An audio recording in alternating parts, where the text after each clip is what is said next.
We are the Church of the Larger Fellowship, the Unitarian Universalist congregation with no geographical boundaries. We believe in cultivating curiosity and transformation that is rooted in profound love. For over 85 years, the ministries of the Church of the Larger Fellowship have circled the globe and crossed the walls of prisons. We are a spiritual lifeline for our over 2,000 members in prison, who are also connected to individual Unitarian Universalists through our letter writing ministry. In our online community, we offer weekly worship, classes, and groups. Our monthly magazine, Quest, supports the spiritual lives of thousands around the globe. We know better than anyone how deep and meaningful connections can be formed even from a distance. We are proud to be a leader in this faith movement, and we invite you to get involved in our ministry. We strive to be a place where anyone from anywhere can find spiritual refuge anytime they need it. Welcome to the Church of the Larger Fellowship. We are so excited to bring you an all-new episode of the Voices of Unitarian Universalism, known affectionately as The View. The View is a weekly Unitarian Universalist talk show discussing important faith-based topics from an anti-racist, anti-oppressive, and multicultural perspective. Since 2013, we have gathered every Thursday from September to June to welcome guests from around the world. Our guests are writers, scholars, activists, and religious thought leaders who are shaping Unitarian Universalism and society for the 21st century and beyond. We hope that today's show inspires you. We hope it builds your faith and gives you perspective to see the power of Unitarian Universalism at work in your life. Welcome to The View.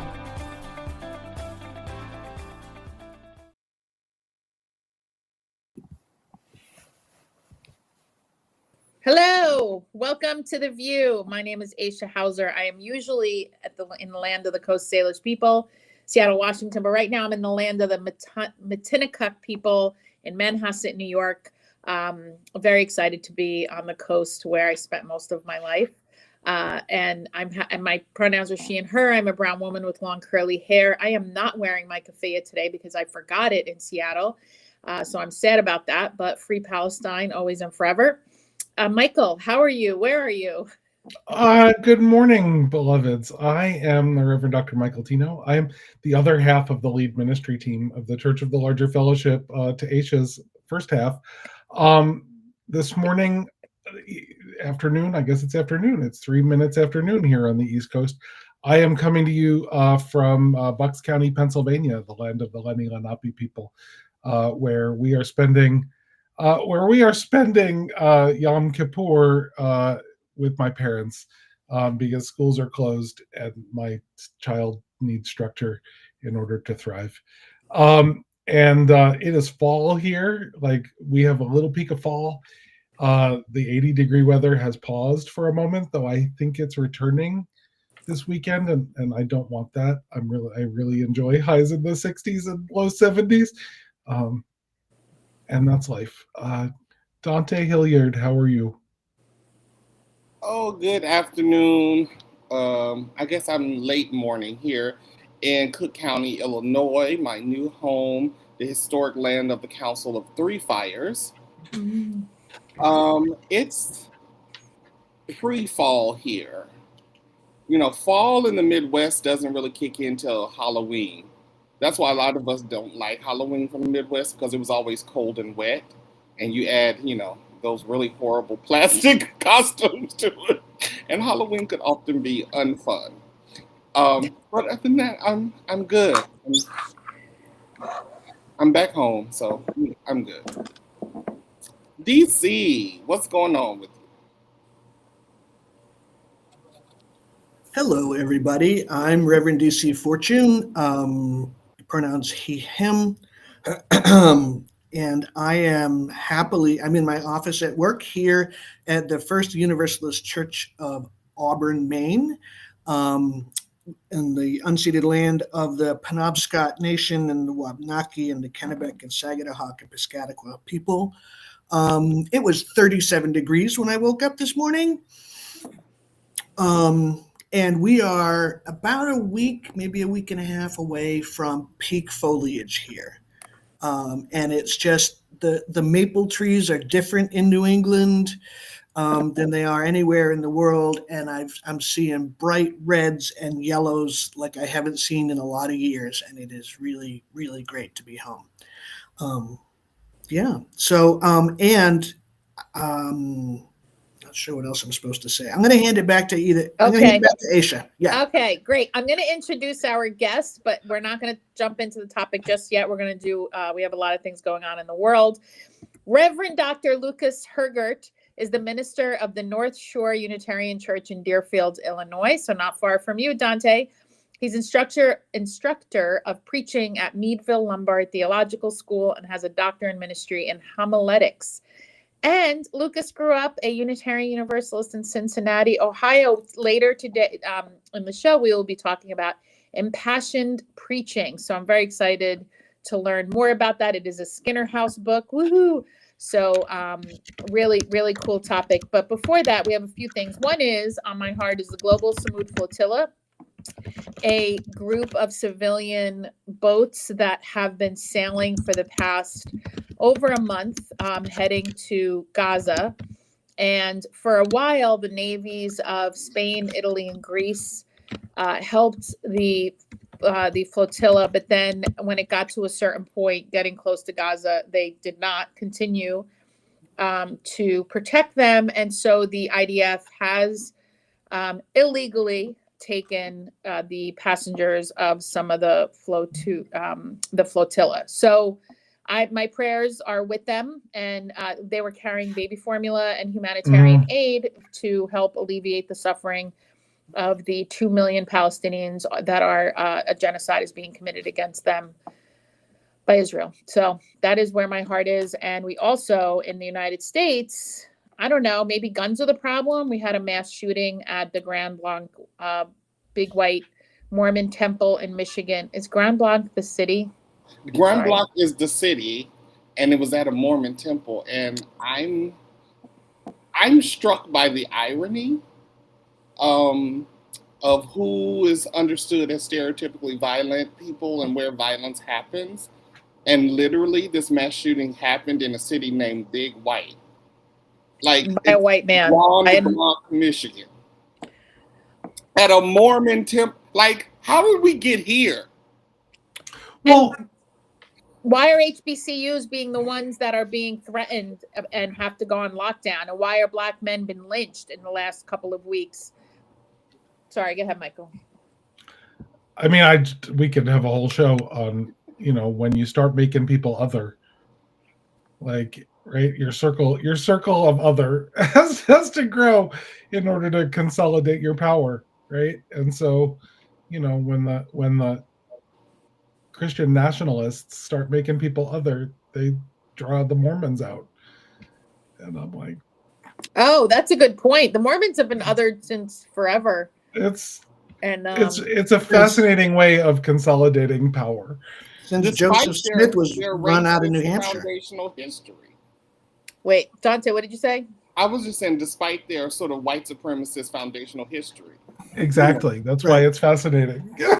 Yeah, they believe they told people that Black folks had tails until the 70s. I think that's when they finally decided that Black people didn't have tails. So even performing white supremacy and having that as a foundational history is not enough to be. They're clearly not white enough for this white nationalist movement. Well, because at some point they realized they were wrong and they needed to atone for that. Right? Like, so even if it was the 70s, they realized they were wrong and they needed to do something different, which means they're race traitors now. Right? I mean, yeah. The thing is, though, yes, that's one absolutely, conversation. And the other is, when are we going to ban guns? Who needs a semi-automatic weapon? Like the idea that that there's still a reluctance to ban at the very least, my God, semi-automatic weapons is truly, I don't know, bizarre to me. Well, and I have a little hot take here because we have avoided talking about the national discourse on political violence of late. But like, so my hot take is the Second Amendment is all about sanctioning political violence. And like, it's right there in the United States Constitution. It was the second thing that got changed in our Constitution. Like, before we abolished most slavery, before we, extended equal protection under the law, before we, let women vote, we sanctioned political violence in our foundational document. And I kind of feel like if we actually really want to be against political violence, we have to repeal that whole thing. Oh, Michael. which makes me instantly ineligible. It makes me instantly ineligible for any elected office in the entire United States. But I believe we need to repeal the Second Amendment. Uh-huh. Well, I mean, and any restrictions that we have on guns really didn't come about to the 70s when Black folks started carrying. When the Panthers and others began, we're in an open carry state? Great. That part. And all of a sudden, we needed some regulation. Right. Pictures of the Black Panthers with long guns on the courthouse step made a lot of white people really, really, really nervous. So, Lucas, tell us how you would preach about all these really, non-controversial topics in a progressive way. Happy to dig into it. Oh my gosh, has it been just a crazy, interesting, difficult time to be a preacher right now, and holding all of these things up and figuring out ways to address them. In Chicago right now, we're, experiencing ice, just, flooding different neighborhoods up here on the North Shore. It's happening because the Great Lakes Naval Base has been turned into the base that lots of ICE people are at, and also National Guardsmen and that. And so there's just been a lot of activism around that and figuring out ways that we can, support communities that are basically in hiding right now. And it's been just a complicated topic to try to address and to try to figure out, what are the sort of concrete things that, we can do to make a difference right now, and not just kind of have symbolic gestures.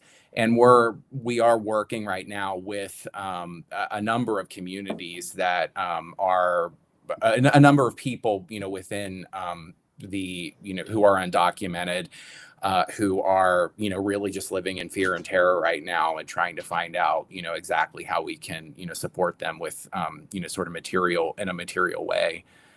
So that's kind of where we're at right now in my little church here on the North Shore.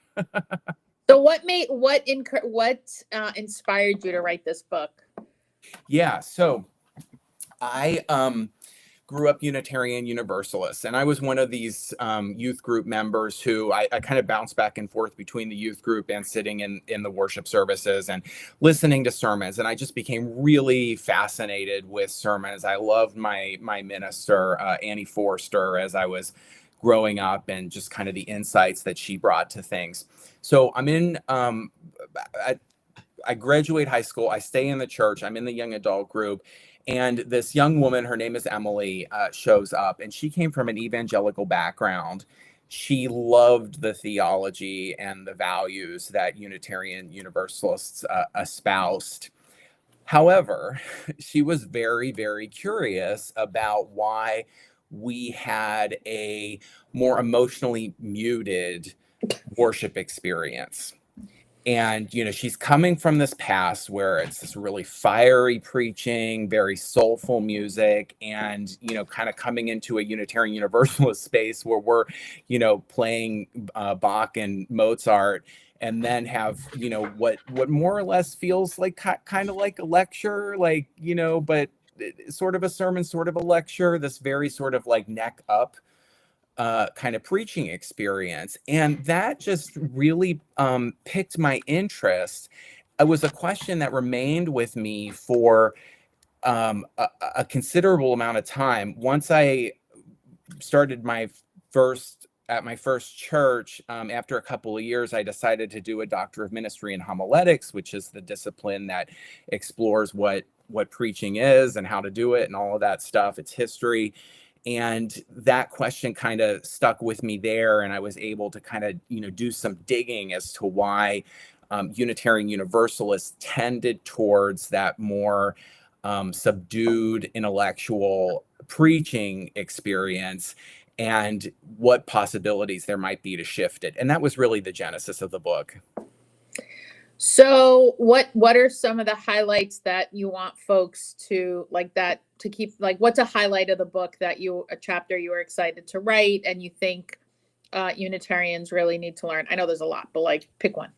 Absolutely. So passionate preaching. So what I think about with passionate preaching is that, it's not bringing passion into public speech is by no means something new. So the discipline of rhetoric, which is, goes beyond preaching but informs preaching, is really all about, how to give an effective public speech. And I look back at, kind of some of the earliest people who were to theorize this. So Aristotle was one. And Aristotle talked about 3 different pillars that a public speech needed to stand on. And one of those was what he called logos. One of those was what he called pathos. And one of it was what he called ethos. So logos is a well-reasoned speech. That's kind of all about kind of putting together a well-reasoned intellectual speech. What he says, though, is that that's not going to be effective to deliver that unless you also bring in pathos. And pathos is the emotional undertone of what the preaching experience is meant to deliver. How are you inviting people to feel something in particular? I think that what has happened in the history of preaching, and I can talk about sort of the reasons why this is, I did a chapter that was basically about this history, is that pathos pretty much fell out of consideration in a lot of Unitarian forms and styles of preaching. And what ended up happening is that we focused almost entirely on the logos, and I'll put ethos aside, not going to talk about that today. But the question for me was really about how do we kind of bring these two things back together, because it's not like there's no examples of it that have been, occurring in, our society. We can look at people who do it, exceptionally well. The Black church tradition is one of those. And so what are the things that, who are the people we can look to, who are able to do this in a pretty, expert, sophisticated way, and bring in some of that into our own preaching. Well, I think one of the things I want to ask about, and everybody else, please jump in. It doesn't. So when I especially first became a religious educator, and I'd hear about, and I started traveling the country, and people would say such and such, I will not name names, are an excellent preacher, and I would go and be like, I'm not feeling it. I'm not seeing it. But I wonder if some of this, based on what you're saying, is a disconnect from folks who think they are presenting maybe something they don't necessarily embody themselves. I know right away when someone's is preaching not from a genuine place, right? Mm. And I think with Unitarians, I think it's changing. I've seen some much better Unitarian preaching in the last few years than I have the last 20. But I wonder if that's been part of the challenge, is that there's been a disconnect in this idea that some people think they need to preach to either show off, what they know, or it just feels way more performative than embodied. I mean, aren't we skipping the obvious here, though? Say it, Dante. That Unitarian Universalism is a white tradition, and it embodies the habits and values of white culture, like mind body split, mind over body, right? It is reasoned, it is intellectual, it is superior. And because Black people become the counterpoint. We're not that. We're not going to do all that hollering and wailing and running and Right. oh no, that's foolishness. We are serious, deep thinkers and about the ethical realities of life and da da da da da. And I think like we just got to name that it is an extension of white cultural practices and traditions to separate the mind from the body. And I think it's really a tragedy. So Henry Mitchell is one of the premier theorists of Black preaching. He started writing, books in the 70s and 80s. And one of the things he says in Celebration and Experience in Preaching is that it's really a travesty. Like when you look at a community that, say, is listening to this, incredibly, emotional piece of music that's deeply moving, and the response is to sit there with a completely expressionless face and no movement. There's a training that goes into that. People are trained to cut off the experience of the body and have a rational experience and express only kind of like a rational like response that's entirely in their head. And there's a lot of theorists around sort of power and race and gender who will say something along the lines of that became sort of a symbol of I'm a part of the privileged class here, and sort of emotional expression, that they look at that as like messy, and that's something that only women and people of color will express. But it's really trained, clear, right? Yeah, it's really something that you have to be trained in and enculturated into in order to have that. And I don't think it does anybody any good. And what is it saying to us that we have to train people to like isolate their and ignore their emotional responses, right? To me, it says it's unnatural, right? It is not like a natural part of the human, Right. like that wall, that separation, that training is unnatural. The first thing babies do is yell. Mm-hmm. Well, now, my theory around this is it all comes back to white supremacy, because people keep trying to convince non-white people that racism and white supremacy is about our dehumanization. But the truth is, white supremacy is about the dehumanization of people who identify as white. Because you have to cut off your body and your emotions to bring your children to cookouts where bodies are being flayed and burned and hung from trees while you eat watermelon and barbecue, right? Like, that's not a human response to bring and take photos, smiling photos with the dead hanging body. So when we say white supremacy the white culture doesn't exist without the socialization to repress emotion, to repress the body, because if you don't, you will think this is not right. For me, religion, the first thing they teach us in seminary is everything is contextual, right? All theology is contextual. And I think that there is no religion that can help white people unless you focus on white people reclaiming their humanity. Anyway. Yeah, I couldn't agree. I did a thing. I'm sorry. Thank you. Never apologize.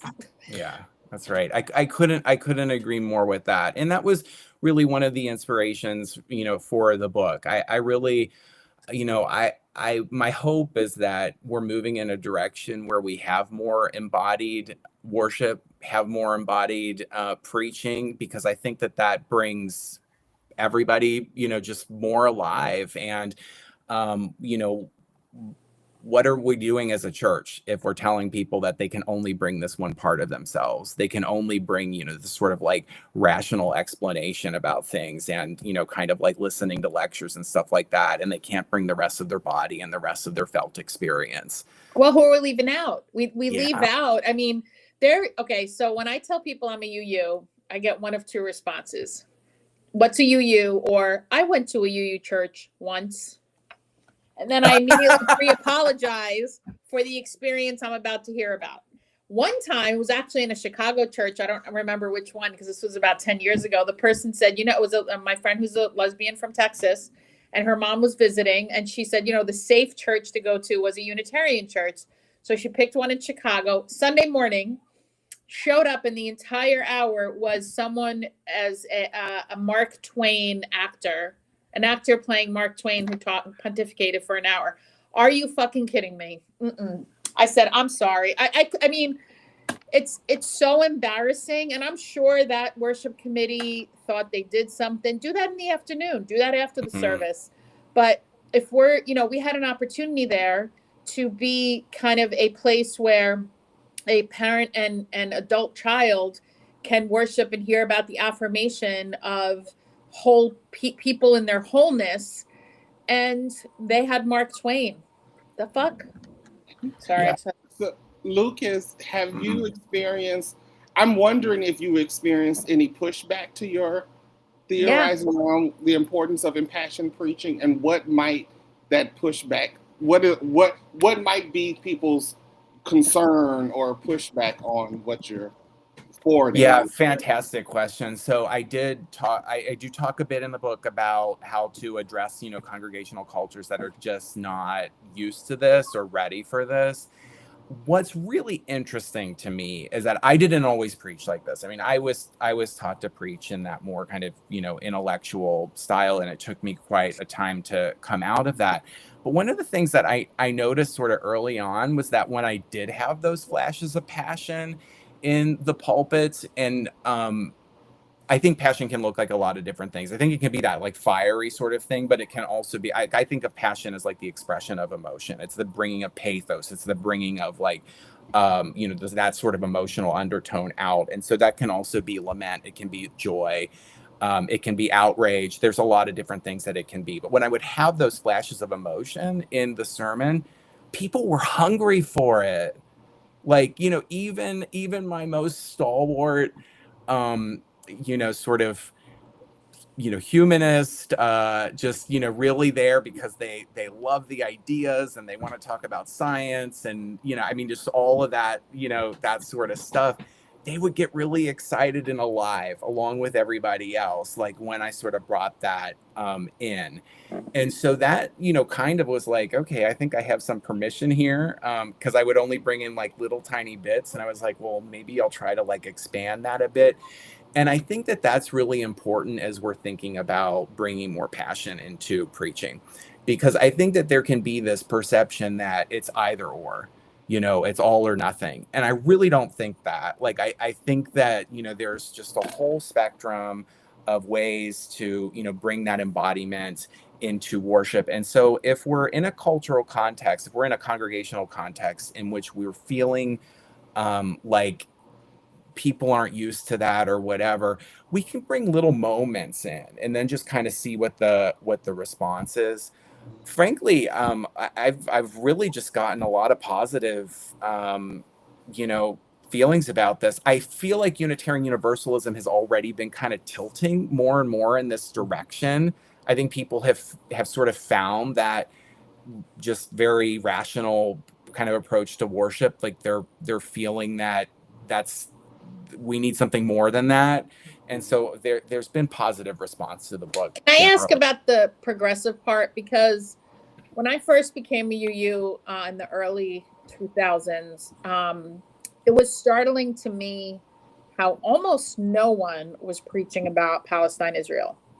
And even now, we have people come to the CLF worships. Like I said, this is probably the first time in almost 2 years that I haven't had a kafaya on live on The View.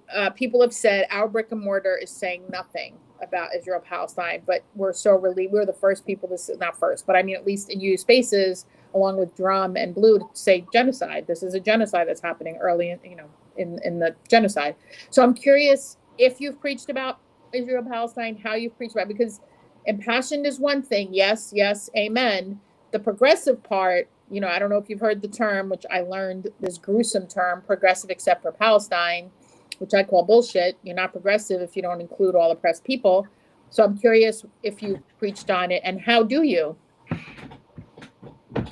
Yeah, so the way I define progressive in the book is that it's a really wide tent. And, one of the complicated things in that is that, you get people who, openly identify, with that term, and they might exclude certain causes that you think are really, central to that. There are progressive Catholics who feel a particular way about abortion, but they're, very much on the forefront of social justice when it comes to homelessness and, economic redistribution and that sort of thing.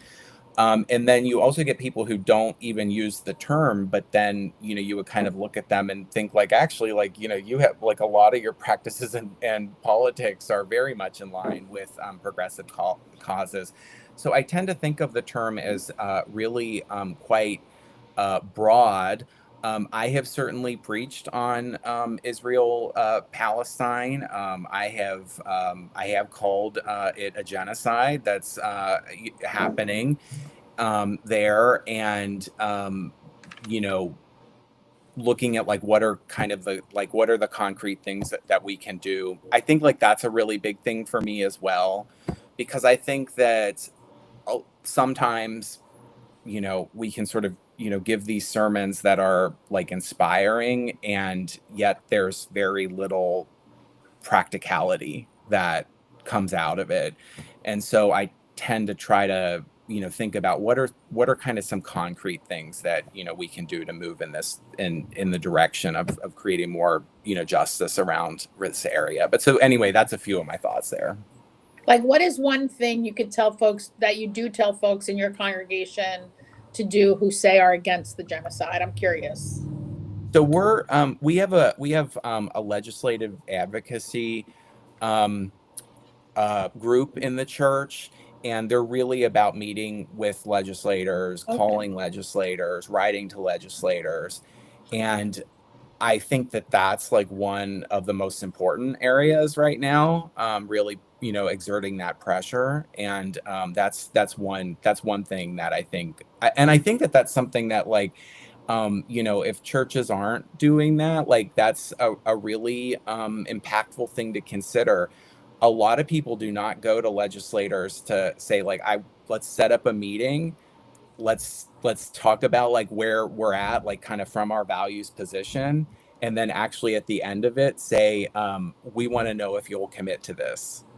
And that can be a very, very impactful For sure thing to do. So that's one thing I encourage. Well, and it's interesting, you're talking about preaching, but when you meet with legislators, you also have to bring in the pathos, right? You can't present a 3-point well-reasoned plan and expect a legislator to buy it. Right. To expect to change the mind of a lawmaker, right? So you have to say, why does this matter to me?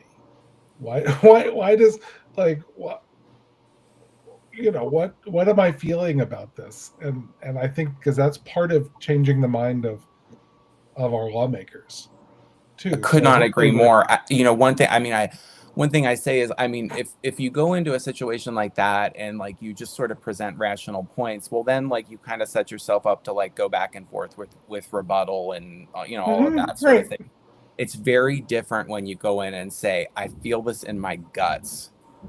This is where I stand. This is what my values are. That's not going to change. And I'm here to speak from that place and say, this is what it means to be a Unitarian Universalist. And this is why I think that this needs to change. That's a very different way of speaking about our values and what we want to see done in the world. Yeah, I mean, I remember years and years and years ago, when, like, a long time ago now, when I was trained to do advocacy for comprehensive sexuality education. And, you know, the most effective way to do it was to tell stories about the people who were being, you know, affected by the education that was in place, right? Like how the misogynist education that was in the classrooms made, you know, young women feel, for example. We have some really great questions from our guests. So so I want to like ask some. Nicole writes, do you and others introducing impassioned preaching encounter imposter syndrome? And I wonder if that's like, especially for those of us who have been so enculturated into whiteness, that like that training of that separation is what we were born with. I love it. That's such a great question. So I have a section in the book on authenticity. And I think authenticity in preaching is something that lots of different people address and tend to think about. And I actually think that the way that it is addressed in a lot of preaching literature is rigid. And I don't care for it. And the idea is that you need to preach what's authentic to you, and basically you kind of check in with yourself as like, okay, like where am I at and what's my style and habits, and like that's who you are and that's just how you need to preach. But like the thing with authenticity is that like things are authentic to you, things are you know, sort of like your way of being in the world until they're not, right? And the whole point of studying preaching is hopefully to improve the way that you do it.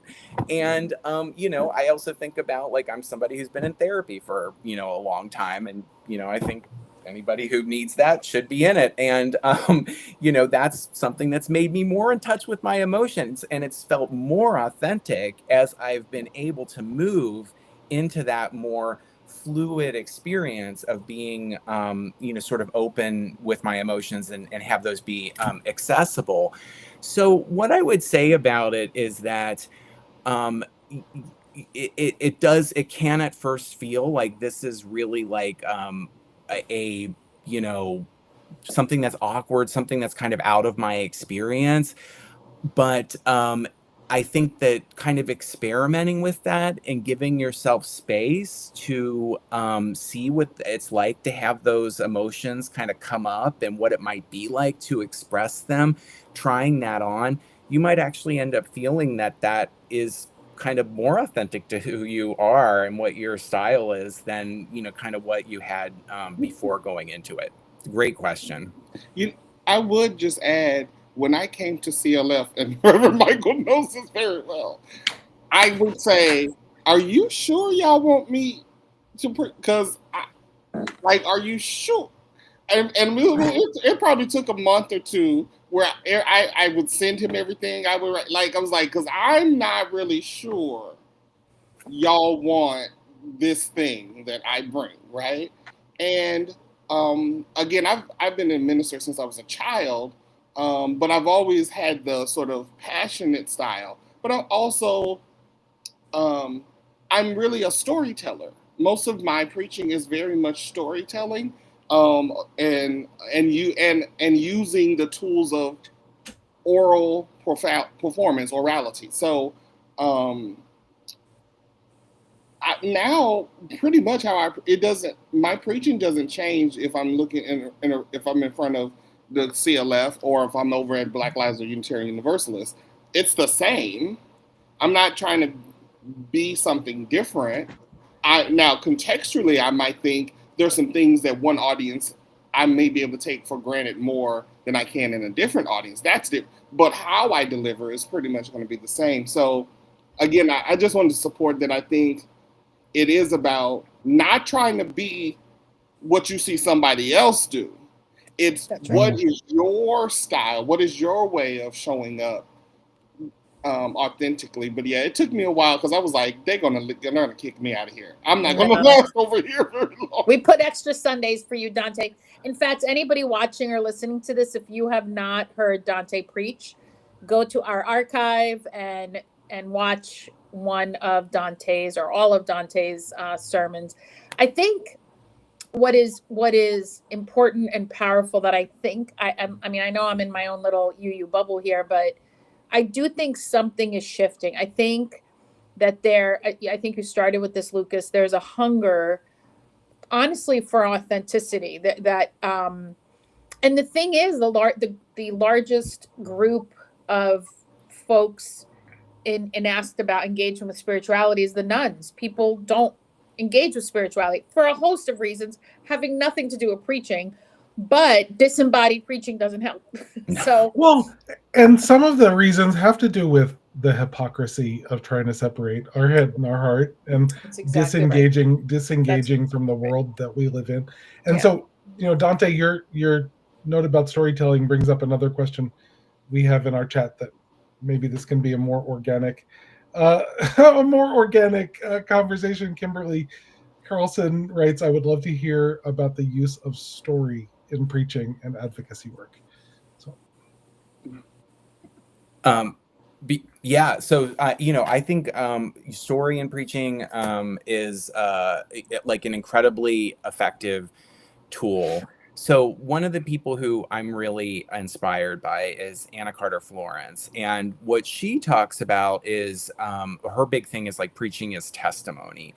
It's giving a testimony to what your experience is, and really she talks about like where God shows up in your life. And, I think that can be, expanded way beyond that. We can talk about, the divine, we can talk about, our truth or the highest good or whatever we want to, however we want to define that.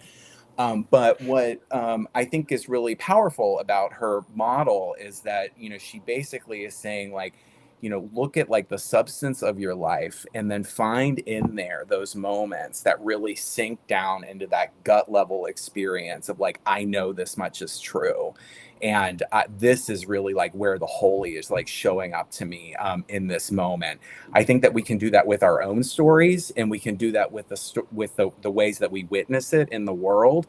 And usually how we're witnessing it in the world is by seeing it happen in other people's stories too. So looking for that substance when we're talking about stories, we're not just doing, here's my neat autobiography about this like kind of quirky thing that's happened, or here's this entertaining story that I saw in the world.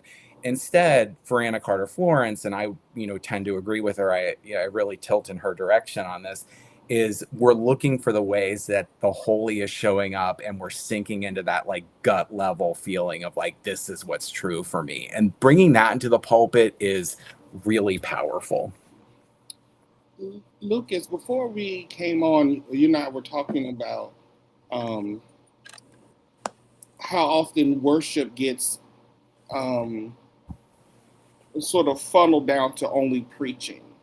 And I'm so, given the topic of your book about impassioned preaching, progressive preaching, is that really, how possible is that if the rest of worship is not supporting that? If it's still like 40 minutes of classical music and yeah. So, I think one of the things that happened with Unitarians, and I'm thinking specifically of Unitarians and other Protestants, is that they put an enormous amount of focus on what they called the word. They called it the sacrament of the word. And so what really ended up happening was that the sermon became the most important part of worship. And when it was, I think kind of the really unfortunate outcome of that is that a lot of the rest of worship was just considered like, the prelude to get to the sermon and really not given a lot of thought. In a big way, that was meant to distinguish Protestants from Catholics, because Catholics have very, very embodied, worship when you think about it. There's sight, smell, sound, there's, Movement. all of that's going on. So there's been a movement to really bring that embodied and very thoughtful sense of what worship can be back into the, experience. Marcia McPhee is someone who's done really thoughtful stuff on this, where she's really thinking about the worship experience from start to finish. And, what are you seeing? What do you touch? And thinking about how different people learn and kind of have entry points at different places. And so that's going to actually bring people more into it.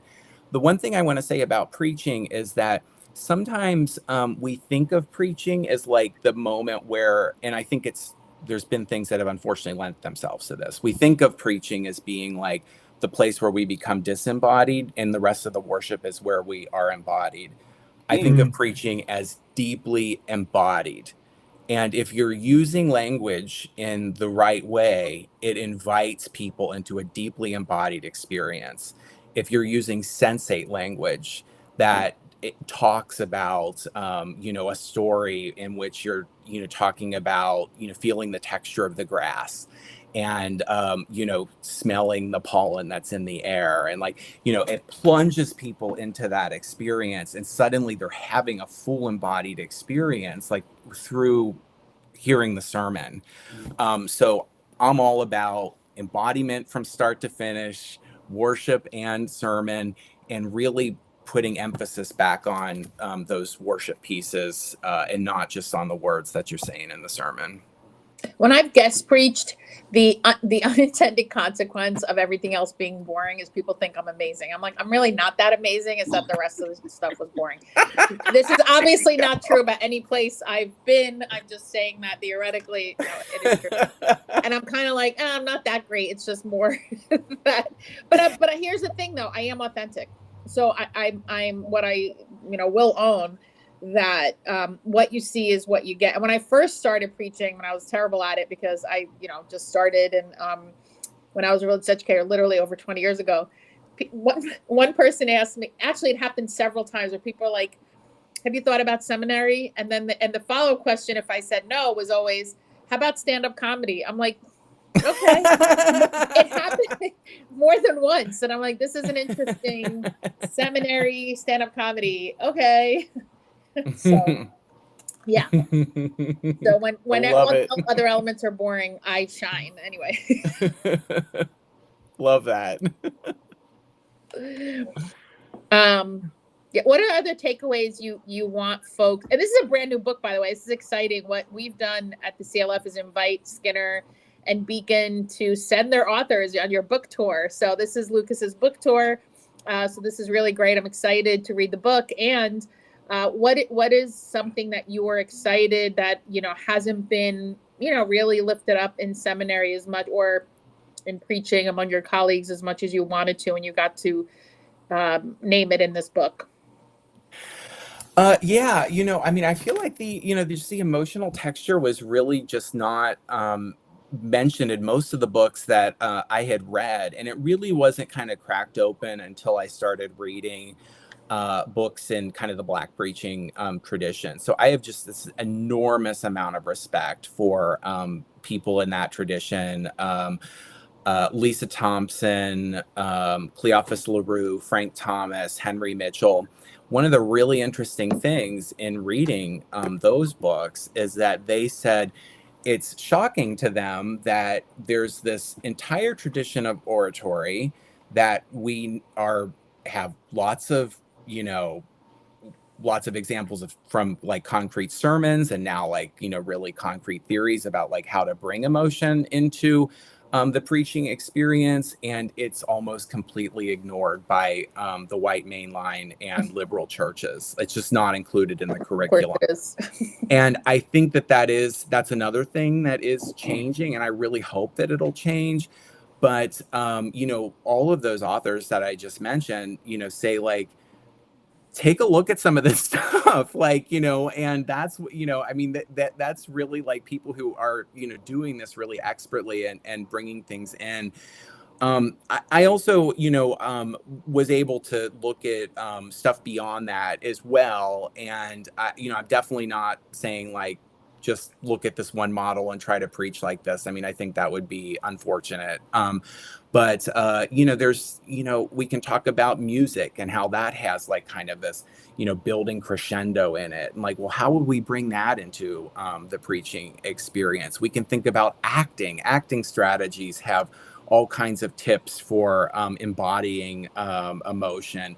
And of course, like the tradition of rhetoric and evangelical preaching. I did a lot of, looking into evangelical and Pentecostal styles of preaching. And there's just so many tools. One of the things about the book is I really didn't want it to come across as like, here's the one model, here's how you should do it, I'm telling you like the right way. It's not that.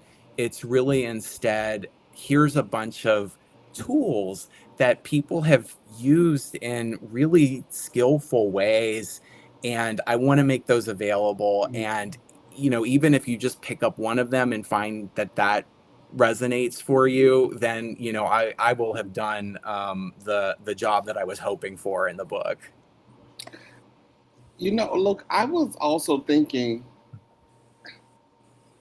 if worship is embodied theology, right? If that's where our theology is born, is in our bodies.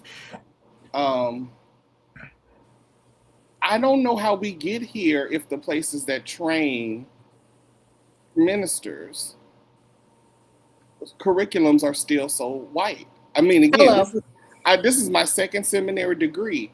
I have never once been assigned a James Cone text, right? Like, I've never once been assigned a text about Black worship. Like, wow. So, and again, and we only have 2 seminaries left.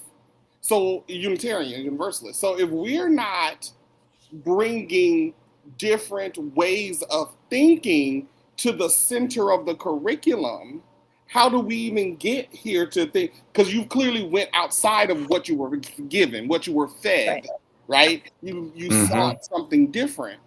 But we shouldn't have to if we are seminary educated.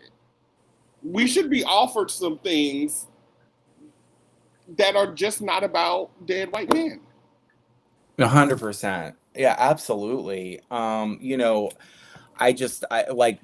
really try to, make my curriculum at Meadville Lombard really expansive and, draw from, different preachers and different traditions. And we definitely read texts from the Black church tradition that I just think is, if you're ignoring that particular rhetorical context, like when you're trying to articulate how to preach, you are just ignoring something so pivotal and important. I can't even imagine a preaching class without that, even though I took those preaching classes. that didn't so you can't imagine them. You need more of it.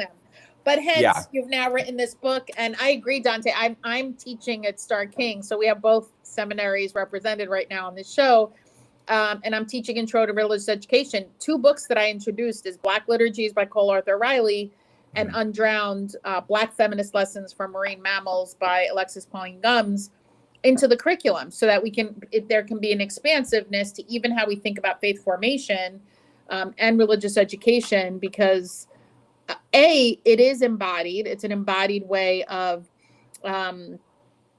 thinking about the world. And what is faith formation except an embodied way to think about the world and our connection to that which is bigger than ourselves?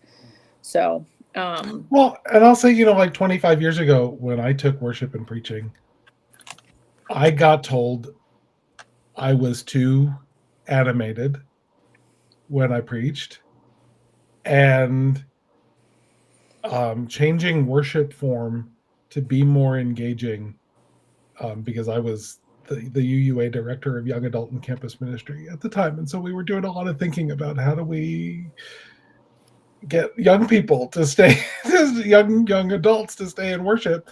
And a lot of it was like, we need a different approach to this, changing worship form to be more embodied and to be more engaging was dumbing down worship and would be the death of Unitarian Universalism, right? So like I was told those things in my seminary class, Dante, and like thankfully I didn't listen to them, right? I went, okay, like it wasn't even okay boomer at that point, it was okay silent generation. Yeah. But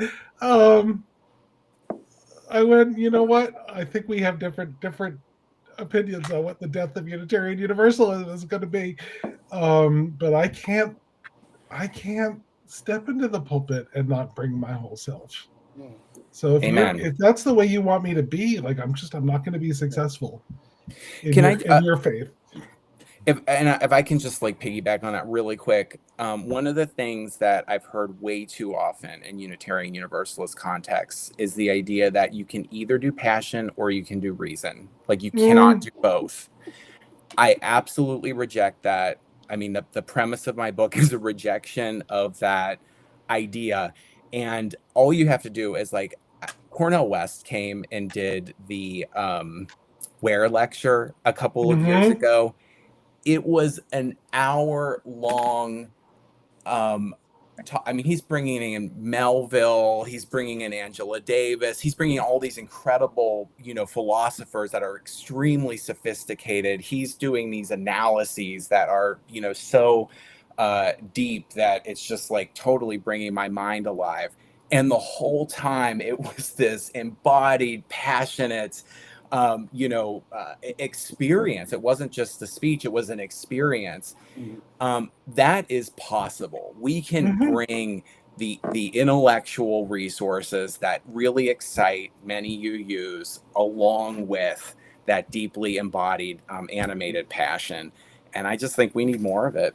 Yeah, because it seems to me as a newer, I'm probably the newest to come to Unitarian Universalism here. What I see is that who is drawn to Unitarian Universalism, it seems to be many communities of people for whom they come from places where they could not be their whole selves. So if we show up here and then this just becomes another place that I'm not allowed to be my whole self, then it's like, fuck it. What are we doing? What are we doing? What are we doing? Yeah. Amen. Well, we know what we're doing. We're going to get Lucas's book, and this is now going to be but maybe, I think as we evolve, other books have their place, but I'm super excited about this one, especially because I've just been asked to teach worship, arts, and liturgy for spring for Star King. So this will be one of the books, Lucas, that I will have on the book list. So hopefully it'll be part of the library. There's a theology library, which I'm sure you know about because you're also a professor. Also, listen to me.